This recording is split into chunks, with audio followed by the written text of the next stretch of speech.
Part 1. You are going to hear a conversation between Angela and Mr. Ray. Angela is applying to join the library. Listen to the conversation and complete the form below. First, you have some time to look at questions 1 to 5.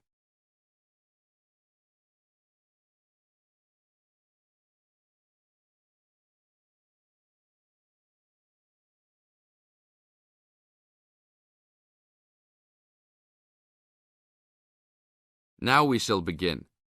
You should answer the questions as you listen, because you will never hear the recording a second time. Hello, how can I join the library? Well, you need to make an application. Would you like to do it now? Yes, if I can. One moment and I'll get the form. Now, I just need to ask you a few questions before you sign at the bottom. Okay. Your full name, please. Angela Mary Price. Price? Yes, that's right.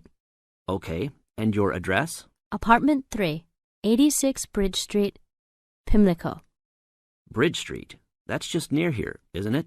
Yes, not very far. Good. So the postcode must be 2065, right? Yes, that's right. Now, your telephone number. I need both home and work if you have them. My home number is 8763-5142, and work is 8456-1307. Do you need anything else, like ID or something? Yes, your driver's license will do, if you have one. Right. It's easy to remember. I know it by heart. 4040AC. I'm afraid I'll also need to see it. Okay, here it is. Thanks. And your date of birth, please? 24 March 1981. Okay, thanks. That's the most important part completed. But if you don't mind, I'd also like to ask you a few questions for a survey we're conducting. Yes, that's okay. Now you have some time to read questions 6 to 10.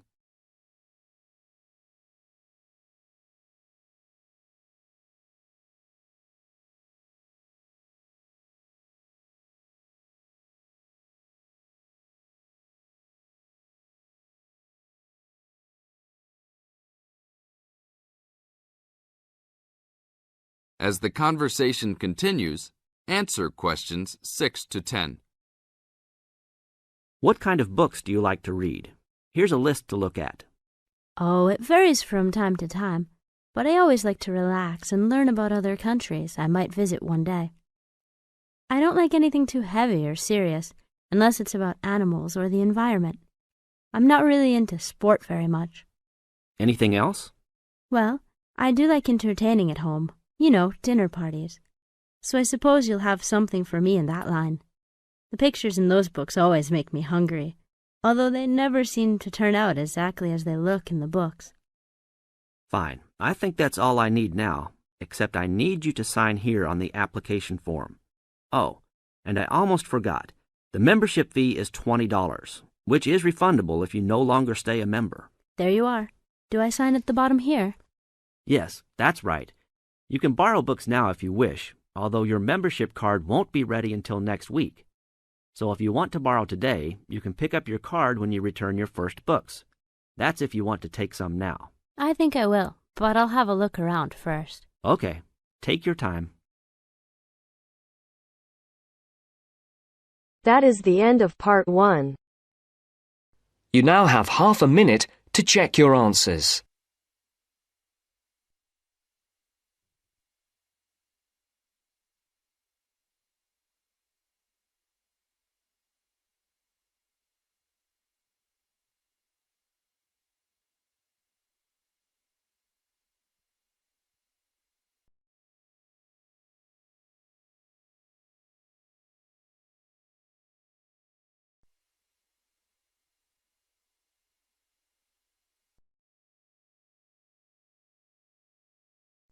Now turns to Part 2.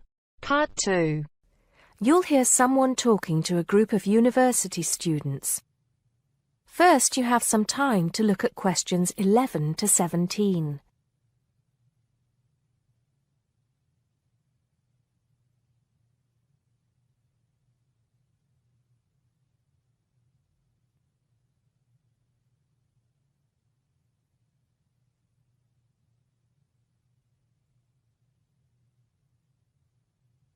Now listen carefully and answer questions 11 to 17. Good morning, everybody, and welcome to Upton University. I hope you are settling in and beginning to find your way around.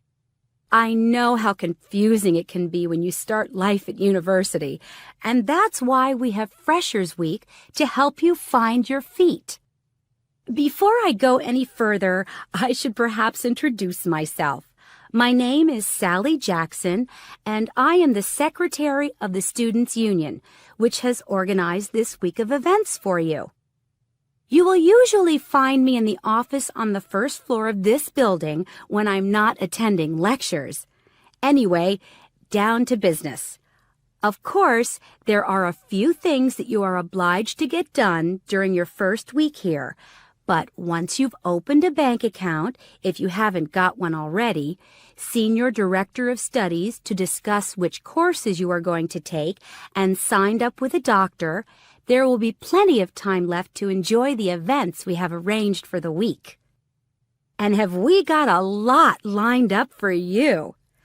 Throughout the week from Monday to Friday, every morning starting at 10 a.m., there will be orientation and welfare events. These will include tours of the campus, which, as you have probably noticed, is the size of a small town with 9,000 residential students, as well as sessions on developing study skills. We also have tours of Upton itself arranged for you, with a bus leaving from outside this building every afternoon at 5 o'clock. There are a number of interesting things to do and see in and around Upton, so you can expect visits to the castle and museum as well as the popular Ghost Walk. You'll need to sign up for this one, as numbers are limited. Just put your name on the list on the notice board in the entrance lobby. An important event is scheduled for Monday, that's the day after tomorrow, when we will be holding the academic fair. This is an opportunity for you to speak to students and academic staff about the courses that are on offer. The academic fair starts at 1 o'clock, by the way. There are a couple of other fairs that I think will interest you. First of all, we have the Societies Fair on Tuesday the 16th, which I think is an absolute must. You might not believe it, but the university has over 150 societies and sports clubs you can sign up for, so you are sure to find something of interest to you. That also starts at 1 o'clock, and it will be here in the Union Building. Also in this building is the Trade Fair on Wednesday from 2 until 5 in the afternoon. This one might sound a bit strange because you will find a load of banks and other businesses here trying to get your custom. You will find plenty of bargains and, best of all, a lot of the businesses give away stuff for free. Before you hear the rest of the talk, you have some time to look at questions 18 to 20.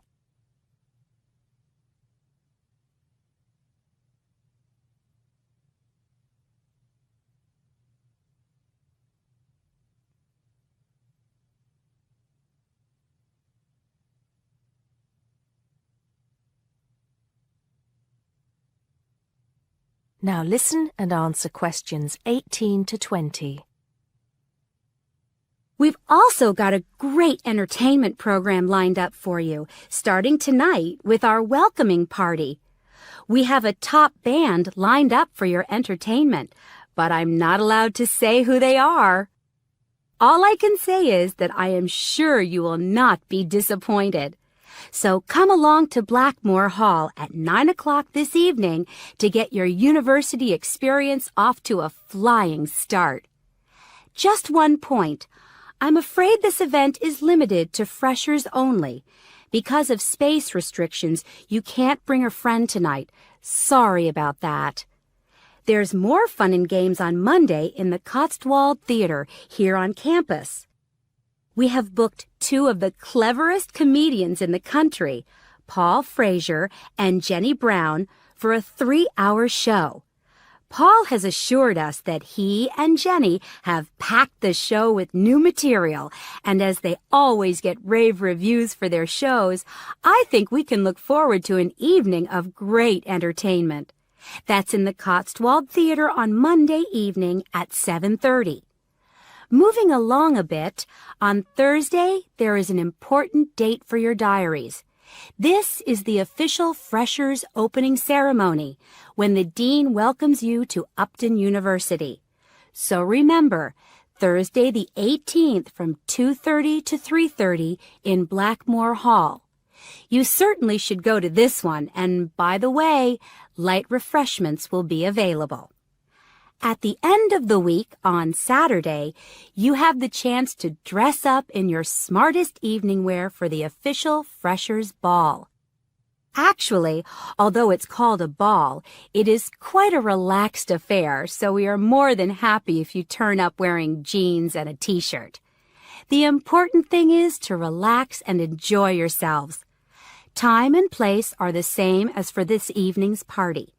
Blackmore Hall from 9 in the evening to 3 o'clock in the morning. Right. I think I've covered the most important and exciting events we have lined up for you, but there will be plenty of other things going on throughout the week, so remember to check the notice board in the entrance lobby regularly. Enjoy the rest of the day, and I look forward to meeting as many of you as possible this evening at the welcoming party. That is the end of part 2. You now have half a minute to check your answers.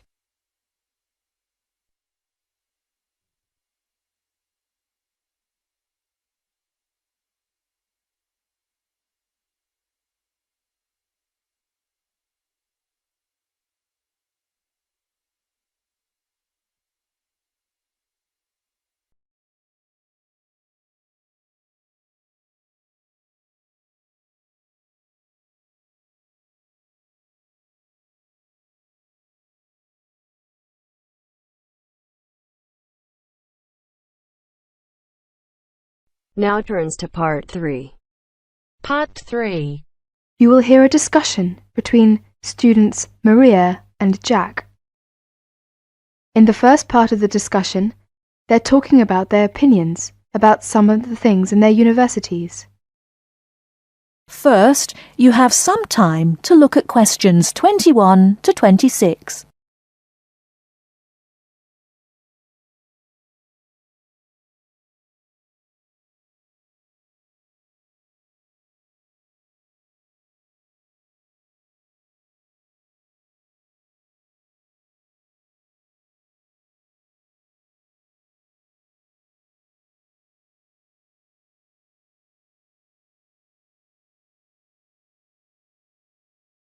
Now listen carefully and answer questions 21 to 26.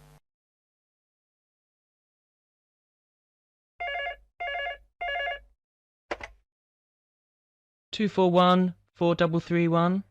Good afternoon. May I speak to Jack Robert, please? Speaking, please. Hi, Jack. This is Maria. Hello, Maria. How are you getting on there? Fine. I arrived in Nottingham yesterday. I've just settled down, and I live on the campus of Nottingham University. Oh, that's good. Do you like the campus? Yes, it's beautiful. What do you think of yours? Edinburgh University? It's marvellous. It's on a hill and very close to the sea. I like it very much. It sounds beautiful.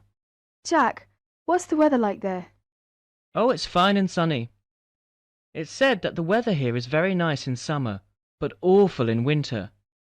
What's the weather like in Nottingham? Well, it's a bit depressing. It's been raining since yesterday. I can't go out, so I have to stay in my room. What about your room? Is it a nice one?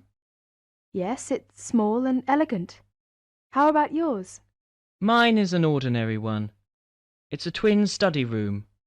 I share it with one of my classmates. He's intelligent and very friendly. We're getting on quite well. How's your roommate? She's very nice, but a little bit quiet. She likes reading and seldom speaks. By the way, do you like the Scottish food there? Oh, I like it. It's very delicious. Oh, really? I don't like the food here. It's disgusting. It has no taste. I have to cook for myself in my room. Well, Maria, as the saying goes, when in Rome, do as the Romans do. Come on, don't be too choosy.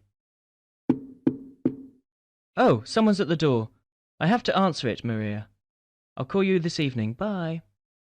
Bye. Ellen, a student union officer, is conducting a survey about the university facilities. She is asking 2 students about their opinions. Before you hear the rest of the talk, you have some time to look at questions 27 to 30.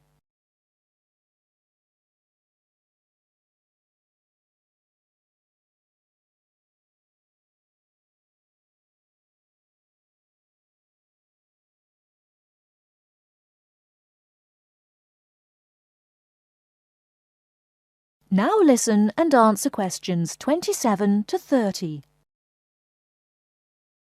I'm Alan, and I work for the Student Union. Now, I'd like to hear your opinions about a few things in the university. We've asked for some volunteers to help us conduct this survey into how satisfied students are with the university facilities. First of all, let's take the lecture rooms. We could score them, for instance, 1 is excellent, 2 satisfactory, 3 rather poor, and 4 really bad. Robert, you first, please. What do you think about the lecture rooms here? Not so good, I'm afraid. I would score 3. They're too small for one thing. Sometimes we can hardly find a seat. Yes, but that doesn't happen very often. Personally, I think they're all right. They're comfortable, and the acoustics are quite reasonable. It doesn't matter where you sit, you can always hear the lecture. I would give 2 for them. How do you feel about the car parking facilities? Are they adequate? You must be joking. I can never find a car parking space when I need one, and when I finally do, it's a very long walk to the university's teaching building. I'd give it a 4. I'm afraid I also agree. We need more car parks urgently. This is perhaps one of the major shortcomings of this campus. It gets a 4 from me as well. I come to the university 20 minutes early just so I can drive around looking for a parking space. What about the computer centre then? I think it's first class. The software base contains a large selection of learning programs, language games, and word processing facilities. I would give a score of 1. I quite agree with you. It's very modern and also under the supervision of qualified staff who can offer help to us while we work, should we need them. Oh, good. Well, what do you think of the library facilities? Let's say the periodical room first. Well, I've scored that 3. I'm sorry to have to say, but, I think the room has poor lighting, and I'm disappointed about that. I've given it a score of 1. As far as I'm concerned, it's excellent and well stocked. Thank you, Robert and Mary. Now, let's turn to the photocopying facilities. I would give it a score of 2. Personally, I think it's all right and it's very helpful. Huh? I would score 3. I think it's too expensive for photocopying, and there are not enough machines. Sometimes we have to stand in a line. Okay. Now, let's talk about the... That is the end of part 3. You now have half a minute to check your answers.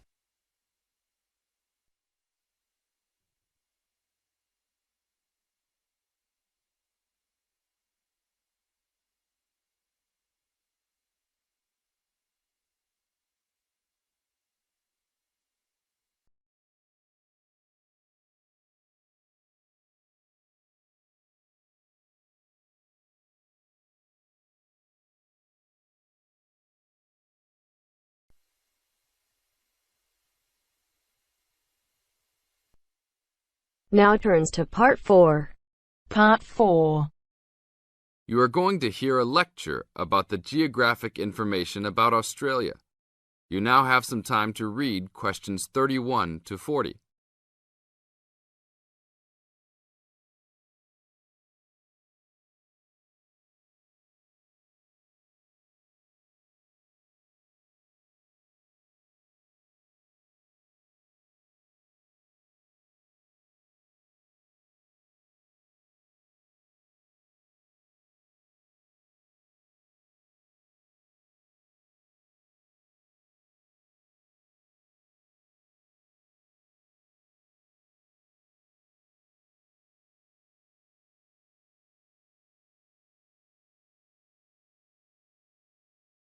Now listen to the lecture and answer questions 31 to 40 by choosing the best answers from the choices.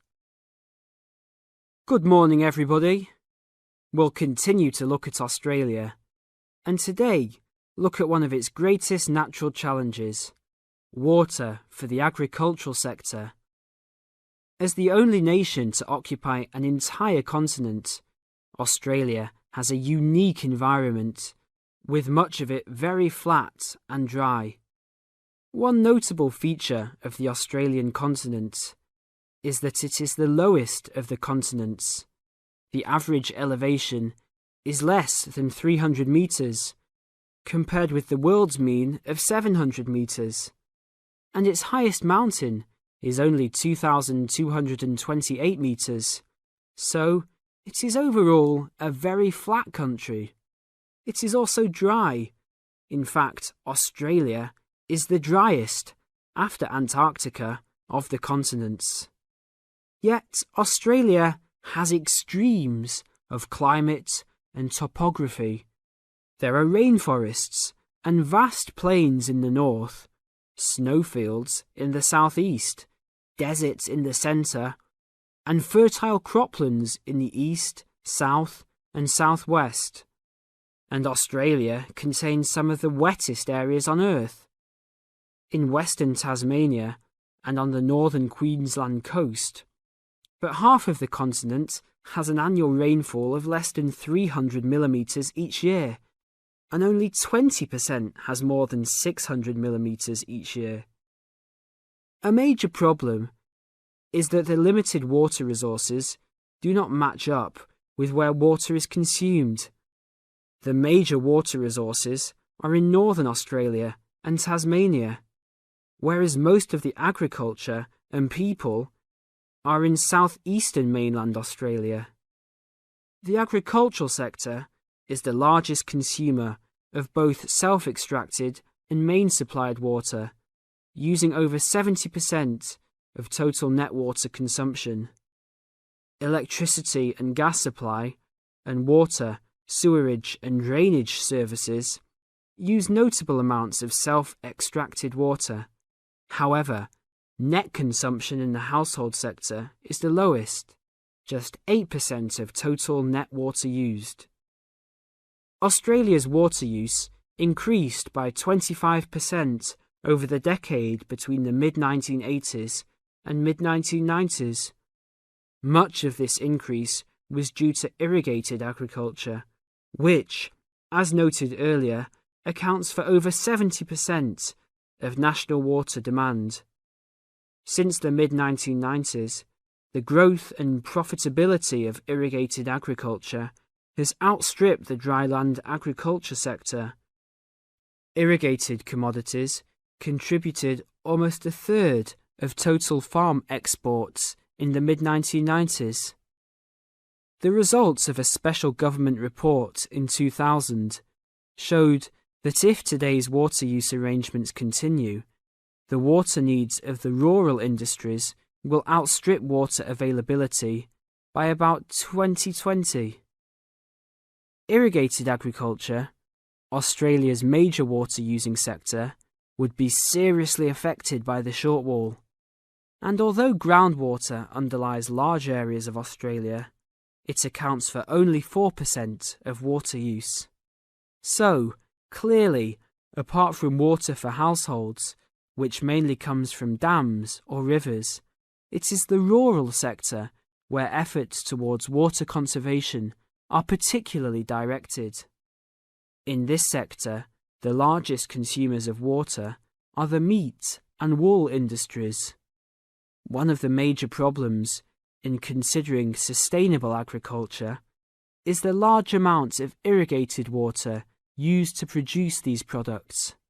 Some of the crops, such as wheat, maize, and soybeans, also use a lot of water. Furthermore, many crops are grown in dry areas, where up to half the available water evaporates from the soil surface or seeps down too low into the ground for the plant roots to reach it. Well, that's all we have time for this morning. You will be able to do further study on this topic in the library, and I have a handout here with references for those who want to come out to the front to collect it. Next week, we'll look at outback farming and... That is the end of part 4.